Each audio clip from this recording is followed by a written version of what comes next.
गेले की माझे की दमतीस तुझ्या हातून काहीच काम होत नाही. ते जास्ती मला योगाची खूप आवड आहे पण ते जाऊन घेत नाही. याच्यासाठी काय करायचं?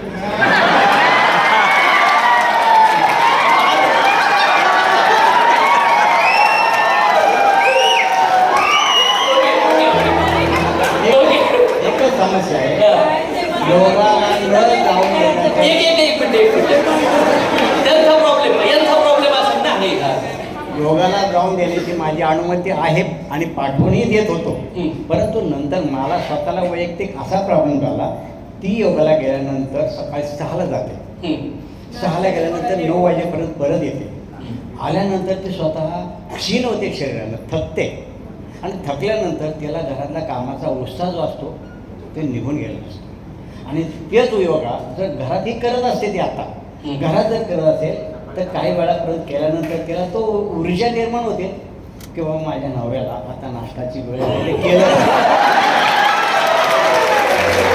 म्हणजे शेवटी आलं कुठं प्रॉब्लेम होता. आता याच्यामध्ये बघा, याच्यात तुमच्याविषयी त्यांचं प्रेम पण आहे आणि दुसरी गोष्ट त्यांना असं वाटते की ते असं केल्यामुळं घरात जे बेसिक गोष्टी पण होत नाही असं त्यांना असं वाटते. तर बघा, जे लोक आता योगा, काही लोक योगाला उठायचं म्हणलं काय राक्षस जागेवर सगळे आणि यांना योगा एक नशा असते, नशा.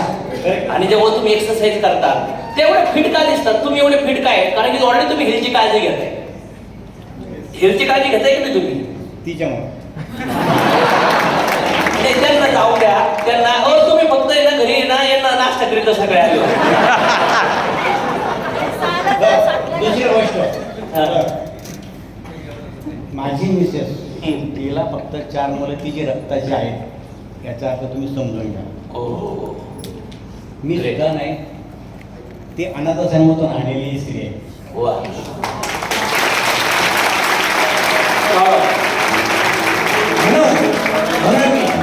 बाप पण आहे, भाऊ पण आहे, बहीण पण आहे.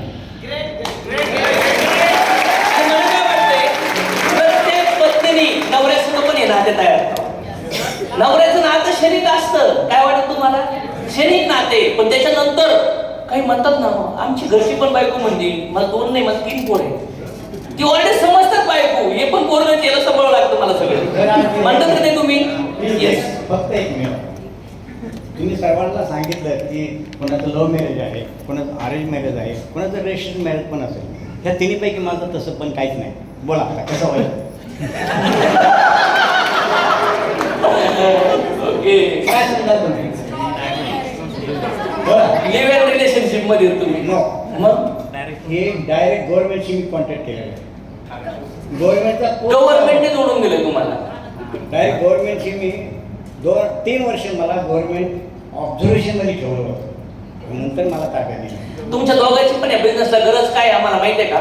तुमच्या दोघांकडे अशी स्टोरी आहे की सामाजिक कार्य करण्यासाठी लय लोक इन्स्पायर होते. त्याच्यामुळे तुम्ही केले 4 मुलांची लग्न, 4 मुलींची लग्न मी स्वतः लावून दिलेले. आज सुखानं नाव छान वाटतं बोलून. वा वा वा, अभिनंदन तुमचं. तुमच्या अभिनंदनासाठी नाही बोलत मी, ह्या समाजात नाही जे क्लेश आहेत आपल्या कौटुंबिक, त्याचं एक मी उदाहरण सांगण्याचा प्रयत्न केला. नाही छान, पण मस्त सगळं भारी आवडलं आम्हाला. माहिती हा, तुम्हाला काय बोलायचं होतं त्याच्यावर? तुम्हाला काय बोलायचं होतं सांगितलं?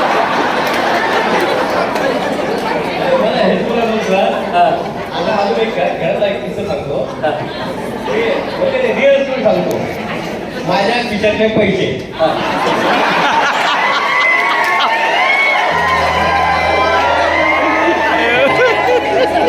तेव्हा एक वेळ सांगितलं की प्रेमाने की तू मला माग 100 माग 200 देतो तुला.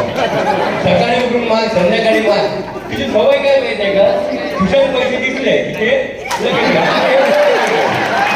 आता याच्यासाठी झाले भरते खूप जोरदार. तू असं का करते? ती चोरी नाही करत, ती प्रेमाने काढते. बायको जाते करे ना तुझ्यावर.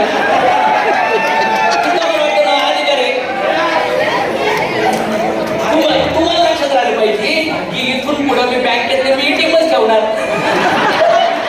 सिंपल सोल्युशन आहे. लग्न झाल्यानंतर मला मुलांनी सांगितलं पप्पा अहो ती यासाठी काढते की तिला ते बेजावून आहेत. नाही अरे काय, नवरे असे पैसे जे ठेवते की बायकाने काढलंच पाहिजे म्हणून. मग माझ्या लक्षात आलं बाबा ठीक आहे. मग तिला म्हटलं हे घे पैसे खिशात तू रोज काढलं खिशात. मग ते आता आता पाच प्रश्न बाद झाले आता